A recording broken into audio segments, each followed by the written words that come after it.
Hello, everybody. Last news for today astronomy news. Colliding planets, Gaia GIC 1. Evidence of a planetary collision came up in my feed. I've seen it in a couple other places after my feed and just wanted to share this. Here's an image of Gaia GIC 1 with planets colliding there. So, research led by the Anastasios and I'll massacre his name, Tzanidakis at the University of Washington, has identified a rare astronomical event, the likely collision of two planets orbiting the star Gaia 2 EHK, also referred to as Gaia GIC 1. This discovery, published in the Astrophysical Journal Letter, the link's at the bottom of the article, provides a rare real-time look into the chaotic process of solar system formation.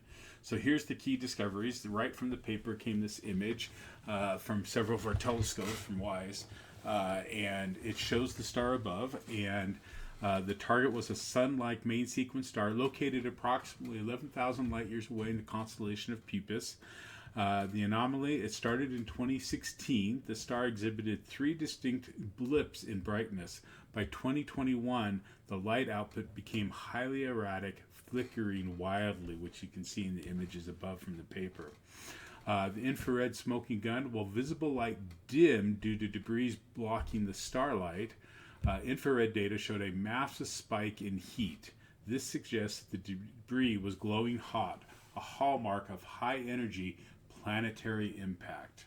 The researchers believe the event unfolded in stages. The approach, the two planets begin spinning toward each other, causing initial grazing impacts that created early dips in the light. Okay, the catalysm, a full-scale catastrophic collision occurred around 2021, pulverizing the bodies into a massive cloud of hot rock and dust. The location of the impact occurred at roughly one astronomical unit. That's the distance from the Earth to the Sun, so about 93 million miles, the same distance the Earth is from our Sun. Why it matters? The event is particularly significant, and it mirrors the giant impact hypothesis, the theory that a similar collision created Earth's moon billions of years ago. Astrobiology, understanding how often these collisions occur, helps scientists estimate how common Earth-like systems with moons that stabilize tides and climate might be in the galaxy.